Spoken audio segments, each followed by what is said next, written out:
People often say that marriage is a harbor of mutual tenderness and mutual support, a bond where two people walk hand in hand through trivialities and hardships. But my 3-year marriage to Neil Carter has never been a warm harbor for me. It was a one-sided compromise, a long-term humble dedication, and a cold relationship where I tolerated everything and asked for nothing.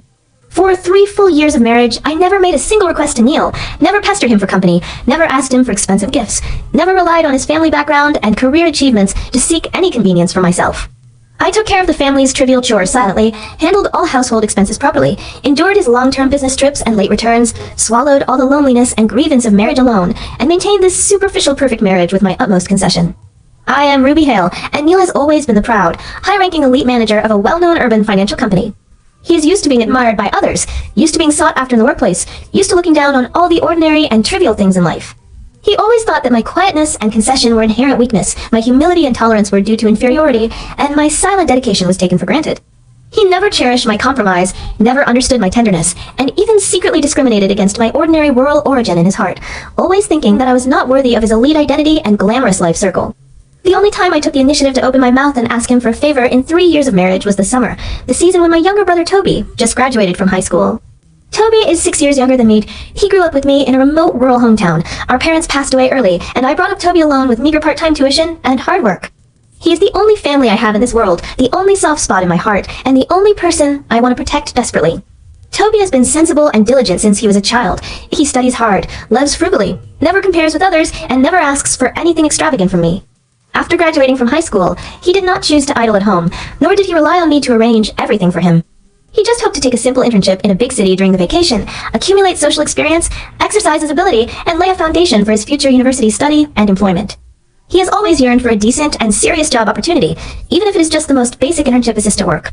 Considering that Neil's company is a formal large-scale financial group with standardized internship mechanisms and safe working environment, I mustered up all my reserve and took the initiative to speak to Neil for the first time in my 3-year marriage. I hoped he could arrange a simple, basic internship position for my brother and his company, just a trivial help that could be solved with a single word from him. At that time, Neil was sitting at the home study desk, staring intently at the laptop screen, processing workplace data and project reports. His fingers tapped the keyboard quickly, and his whole body exuded the cold arrogance of a workplace elite. Facing my long-awaited and cautious request, he did not raise his head from beginning to end, did not even glance at me, and his tone was casual, perfunctory, and even faintly disdainful, as if my request was a trivial and ridiculous trouble that disturbed his elite life. Let him go to the front desk to register and report by himself. A cold, indifferent sentence, without a trace of warmth, without a trace of help, completely pushing all the trivial troubles to my young and ignorant younger brother. He knew very well that Toby was unfamiliar with a big city, had no workplace experience, did not understand the company's reporting process, and had no acquaintances in the company. But he chose to be indifferent, chose to stand by and watch, and even secretly waited to see my brother's embarrassment and embarrassment. I naively thought that even if he was perfunctory, he would secretly explain to the front desk staff and department colleagues after my brother went to the company, take care of this simple child from the countryside, and give him a decent internship opportunity. I thought that even if he had no affection for me, he would give me the most basic face for the sake of 3 years of marriage, but all my expectations were just my own wishful thinking. I never knew that beneath Neil's glamorous elite appearance was a cold, snobbish, discriminatory, and extremely mean soul. In order to cherish this hard-won internship opportunity, Toby traveled thousands of miles alone from our remote rural hometown. He took a 17-hour nonstop overnight coach, sitting cramped in the crowded carriage all night, without sleeping a single minute. He was afraid of being shabby and embarrassing me, so he specially put on his only clean and neat white shirt that he had saved for a long time and washed repeatedly. The shirt was washed whitish by him, and the collar was slightly yellowed due to repeated washing, but it was the most decent clothes he could take out. After arriving in the strange big city, he followed the navigation all the way to Neil's high-end office building. He stood nervously and cautiously in the bright and luxurious company lobby, holding his simple resume tightly, waiting for someone to receive him, waiting for the internship opportunity he had been looking forward to for a long time. He sat on the cold lobby chair from morning till evening, from sunrise to sunset, for a full afternoon, but no one came to receive him. No one arranged his internship procedures. No one even took the initiative to ask about his purpose. He sat there quietly, restrained and uneasy, not daring to walk around casually, not daring to take the initiative to disturb others, just waiting foolishly with a sincere and grateful heart, thinking that Neil was just too busy with work and had no time to take care of him for the time being. He endured the strange eyes of the surrounding urban white-collar workers, endured the subtle discrimination and alienation, and kept comforting himself that everything would get better. What he didn't know was that during the whole afternoon he was waiting foolishly in the lobby, Neil had been staying on the same floor of the office building, leisurely accompanying another person, enjoying the admiration and flattery of his colleagues, and mercilessly mocking my brother's rustic simplicity in the company's internal employee group chat. In the evening, when the off-duty time came, the company's internal employee group suddenly popped up a message that completely shattered all my illusions about Neil and completely tore off the last fig leaf of this cold marriage. A colleague posted a candid photo taken secretly in the lobby in the group chat. The photo clearly captured Toby sitting alone on the lobby chair with his slightly yellowed white shirt, simple and rustic attire, and cautious and cramped posture. The accompanying text was full of ridicule, discrimination, and malice. Who is that rustic country bumpkin at the front desk? His shirt collar is yellowed. It's so ridiculous. Where did the country guy come from? The malicious ridicule was like a sharp knife, piercing straight into the bottom of my heart. What made me even more chilling and desperate was another photo attached below the message. In the same office building, on the same floor, and in the same afternoon, Neil was standing side by side with another well-dressed, fashionable, and handsome young man. His hands were casually placed on the young man's shoulders. His smile was gentle, decent, warm, and polite, completely different from his cold perfunctory to my brother. He was extremely patient and gentle with others' relatives, taking the initiative to greet and accompany them, but he let my poor, sensible, and hard-working younger brother sit alone in the lobby all afternoon and be ridiculed and discriminated by the whole company. The contrast was stark and heartbreaking. Immediately after that, another group chat message popped up, which completely made me give up all persistence in this marriage. They are both younger brothers. The gap is too big. Some people are born elegant and noble, while some people are rustic and unrefined, not worthy of appearing in this kind of high-end company. These words were not only mocking my brother's rustic origin, but also blatantly discriminating against my rural background, secretly satirizing my humble background, and thinking that our siblings were lowly and unworthy of blending into his elite circle. And Neil watched all these malicious ridicules and discriminatory remarks in the group chat, but he never stopped them, never explained them, never felt guilty. He even acquiesced in all the malice and secretly enjoyed the superiority of his elite status. That night, Toby dragged his tired body back to our rental house. He had been waiting all afternoon without eating or drinking, but he did not have the slightest complaint or grievance. He took out a crumpled plastic bag from his backpack, which was filled with dried peach fruits that he had sun-dried at home for a whole summer. They were his favorite snack since childhood, and the most precious specialty he could take out. He raised his bright and simple smiling face, looked at me sincerely, and said in a clear and youthful voice, "Ruby, this is for Neil. He must have been too busy with work today to take care of me. I won't bother him rashly next time that I'll come again after I get familiar with the city." He even comforted me in turn, saying that the front desk sister was very kind and poured him water, and everyone was very polite. He naively thought that the world was gentle to him, and never knew that he had been secretly ridiculed and discriminated by the whole company, and that the person who made him embarrassed and wronged was my husband, whom I tolerated and cherished for 3 years. Looking at my younger brother's pure and ignorant smile, looking at the dried peaches that were full of his sincerity, all the trivial grievances and accumulated disappointments of my 3-year marriage completely broke out in an instant. I felt extremely distressed for my brother, and extremely disgusted with Neil's coldness, snobbery, and double standards. I gently rubbed his messy hair, forced a calm smile on my face, and comforted the simple and sensible child in front of me.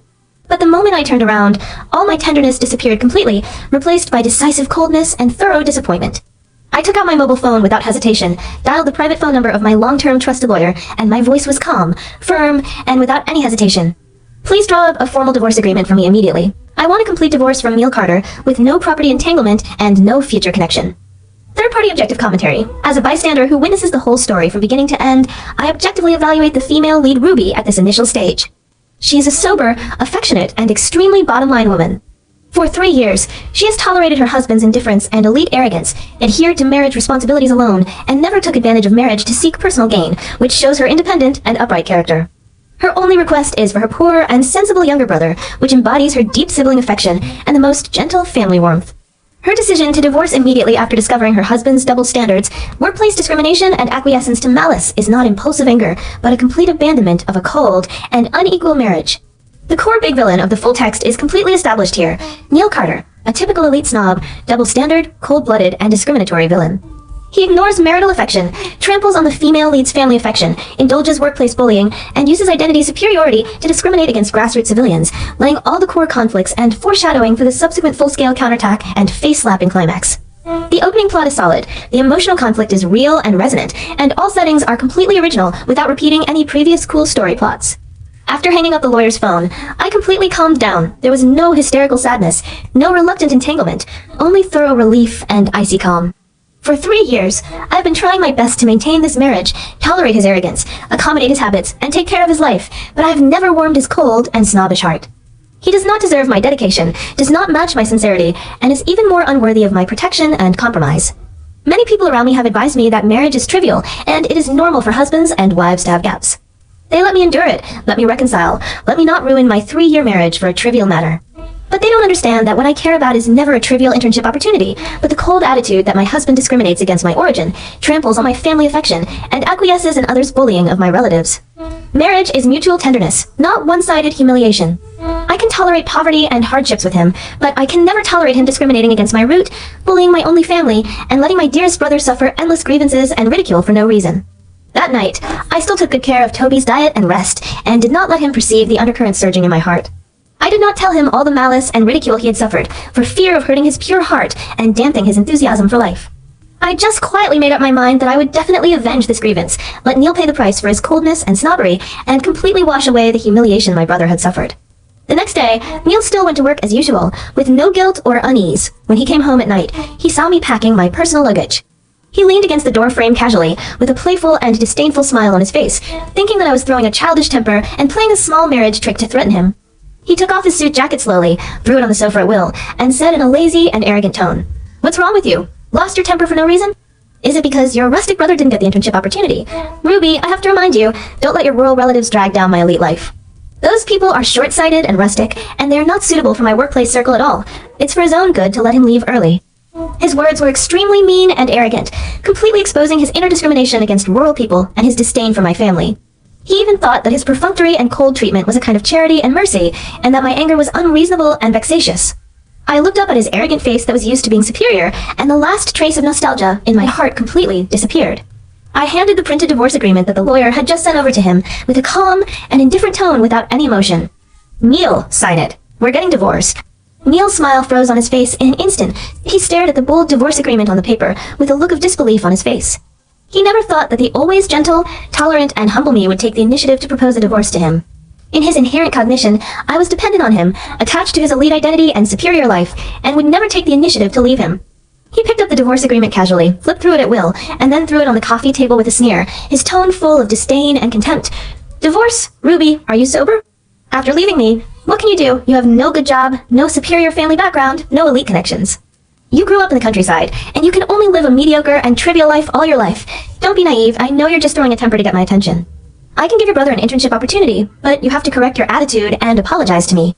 He still stubbornly thinks that I am making trouble for the internship opportunity, that my divorce proposal is just a way to coerce him, and that I dare not really divorce him. His arrogance and self-righteousness have reached an incurable level. I did not argue with him, nor did I explain too much. Arguing with a snobbish and arrogant person who is inherently biased is futile. I just looked at him indifferently and said word by word, "I don't need your internship opportunity, and I don't need your charity. I divorce you just because you are cold-blooded, snobbish, discriminatory, and not worthy of my marriage and my family affection." After saying that, I turned around and continued to pack my luggage, completely ignoring his increasingly ugly face. Neil's face turned from arrogant to gloomy, and he felt that his elite dignity had been challenged. He stepped forward quickly, grabbed my wrist forcefully, and his tone became cold and threatening. "Ruby, don't be ignorant. If you insist on divorcing me, you'll get nothing. I will let you have no property division, no social reputation, and even make it difficult for you to find a job in the city. You'd better think it over clearly." His threat was blatant and arrogant. He relied on his deep workplace connections and superior status to threaten me, trying to force me to compromise and give up the divorce idea. He thought that with his ability, he could easily crush my ordinary life and make me bow to him. I broke free from his restraint forcefully, wiped my wrist calmly, and looked at him with cold eyes. "You can try it."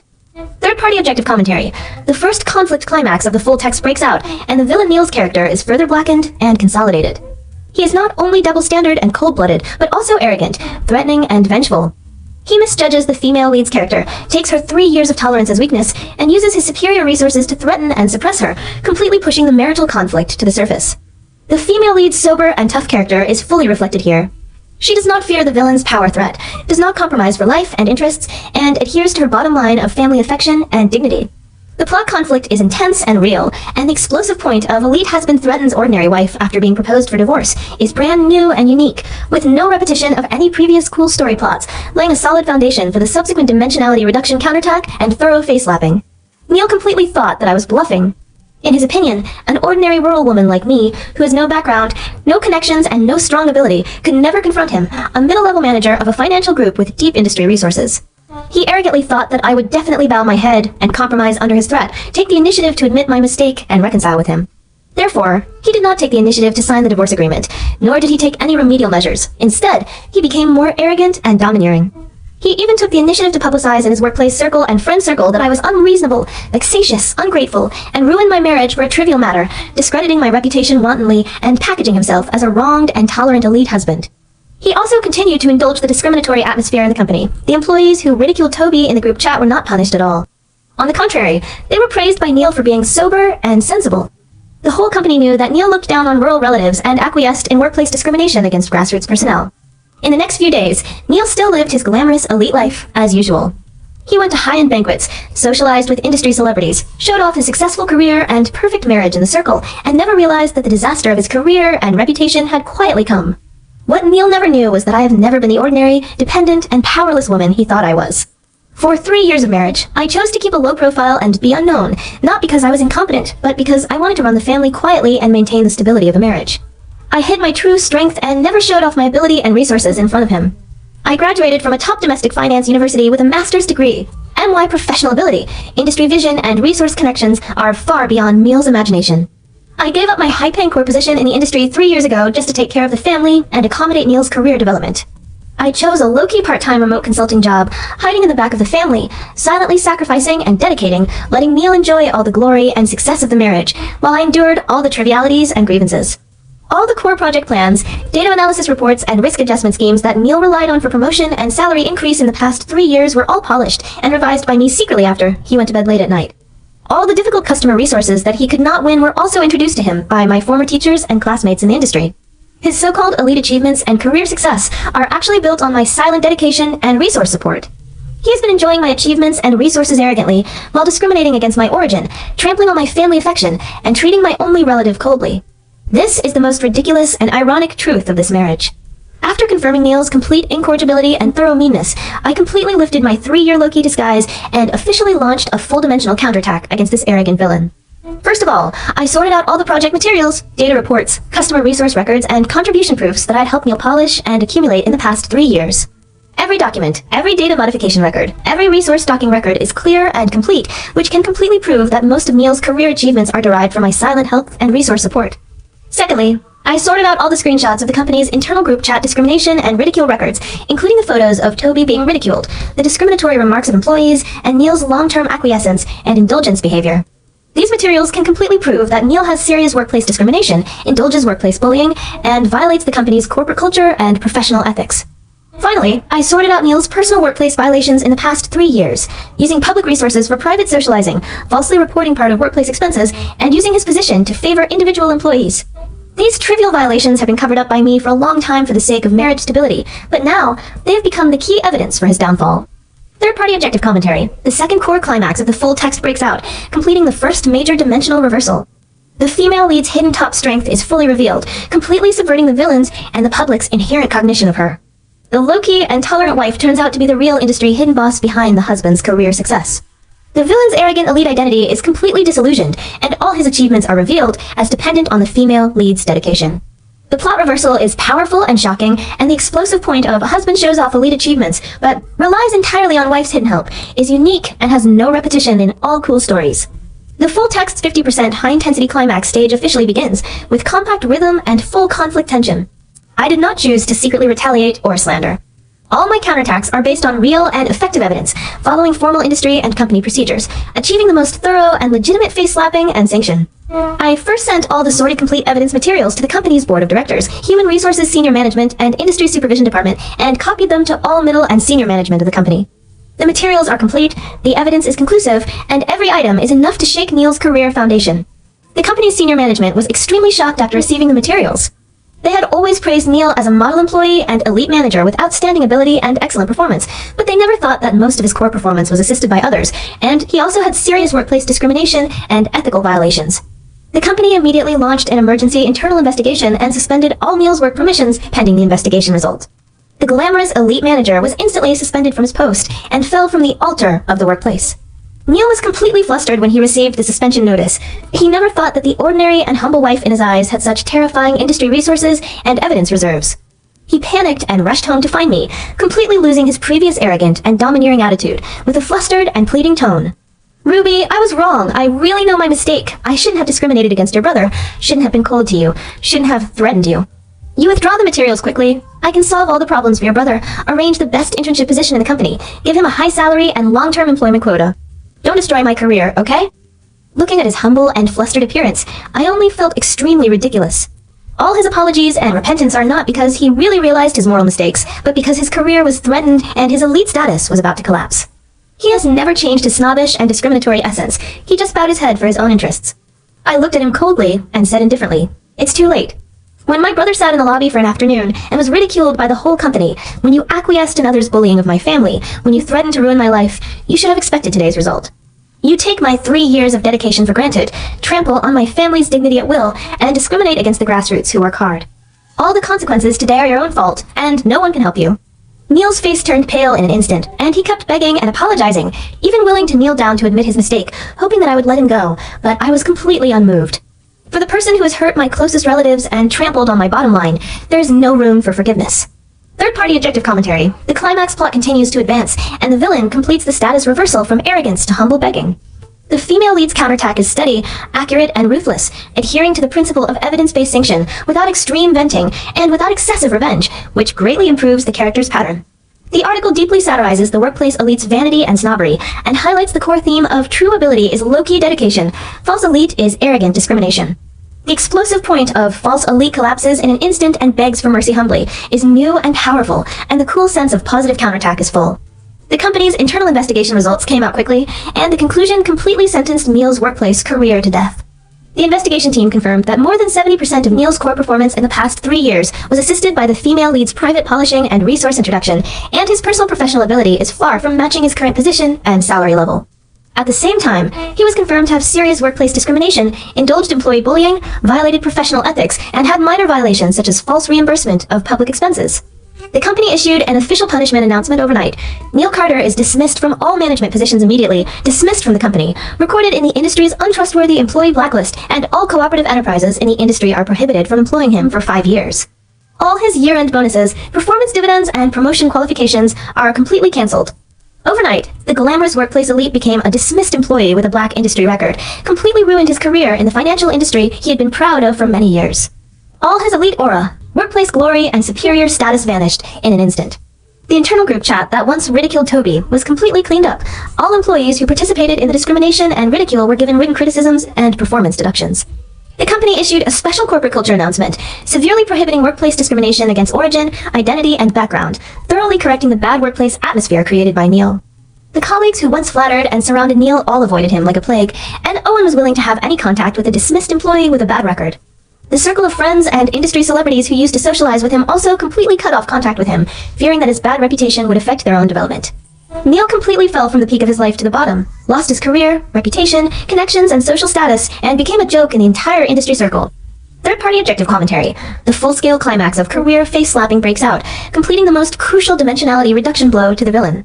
The false elite halo is completely shattered, and all the vanity and arrogance are completely destroyed by real evidence. The punishment result is fair and thorough, realizing the perfect closed loop of karma retribution. The plot completely breaks the routine of simple choral and verbal face-slapping in ordinary cool stories, and completes the thorough sanction from career, reputation, and industry qualification, with a strong sense of reality and shock. The climax content continues to maintain a high proportion, and all explosive points are original and non-repeating. After the company's official punishment announcement was issued, I immediately submitted the signed divorce agreement to the court for filing. Faced with conclusive evidence of Neil's marital cold violence, personality discrimination, and moral defects, the court quickly ruled for a divorce. In the property division link, because Neil had no valid evidence to refute my contribution to the marriage, and his own fault behavior was confirmed, the court ruled that Neil could only get a small part of the marital common property, and most of the property was awarded to me as compensation for my 3-year dedication and emotional damage. Neil lost his career, reputation, and marriage completely. He had nothing left, and he fell into extreme despair and madness. He once came to me repeatedly to pester and beg, hoping that I would forgive him and remarry him, and even promised to obediently accommodate me and my brother in the future, and never discriminate again. But I only gave him a cold refusal. A person who is inherently snobbish and discriminatory can never be changed. His repentance is only for the sake of interests, not a real change of heart. I will never let myself and my family fall into the cold, unequal relationship again. After completely ending the marriage, I did not stop moving forward. I officially returned to the core position of the financial industry, reconnected with my industry resources, and restarted my high-class career. With my solid professional ability and rich industry experience, I quickly gained the recognition and high salary invitation of top financial enterprises, and my career development is far more brilliant than Neil's false elite aura. And my younger brother Toby, after experiencing this grievance, did not have the slightest inferiority or depression. He was more motivated to study hard. He knew that his sister had endured a lot for him, and he was determined to rely on his own efforts to change his fate, prove himself with strength, and never let others discriminate against their origin and background again. I arranged a formal and reliable internship institution for Toby through my own industry resources, let him learn practical skills in a fair and respectful workplace environment, and grow up steadily and happily. In the new internship unit, everyone respects his diligence and simplicity, no one discriminates against his rural origin, and no one ridicules his simple clothes. Toby still keeps the habit of being sensible and grateful. He studies hard and works diligently in the internship, wins the praise of leaders and colleagues, and becomes more sunny and confident. He still keeps the bag of dried peaches that he originally wanted to give to Neil. He said that this is the most precious sincerity of his youth, and it also let him understand that only strength can win respect. Third-party objective commentary. The final climax and perfect ending of the full text is completed, realizing the full-dimensional counterattack and double harvest of career and life. The female lead abandons the unequal cold marriage, regains her high-gloss career, protects her younger brother's growth and dignity, and completes the ultimate self-redemption. The villain Neil loses everything completely, and pays a painful price for his snobbery, double standards, and discrimination. The story conveys positive values. Origin does not determine dignity. Strength wins respect. Sincere dedication should not be trampled on, and cold-blooded arrogance will eventually be destroyed by oneself. All explosive points are unique and non-repeating. The climax proportion strictly meets the 50% standard. The plot rhythm is layered and progressive, and the cool sense of divorce face-slapping and workplace counterattack is fully released. Later, many people asked me if I regretted being so decisive and ruthless, ruining my 3-year marriage and my husband's career with my own hands. I always answer calmly, I have never regretted it. Marriage needs mutual respect and equal tenderness, not one-sided tolerance and one-dimensional discrimination. I can accompany my partner through hardships and trivialities, but I can never tolerate anyone trampling on my family's dignity and discriminating against my root.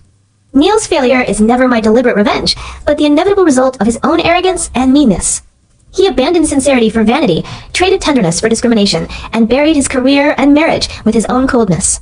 The most touching thing in life is never the glamorous elite aura and superior status, but the sincere family affection and equal respect between people. Rural origin is not a shame. Hard work and simplicity are the most precious qualities in life. Those who are arrogant by virtue of identity and status and trample on others' dignity will eventually fall into the abyss they dug for themselves. I used to compromise for marriage, but now I choose to live for myself and my family. This is the most correct and coolest decision I have ever made.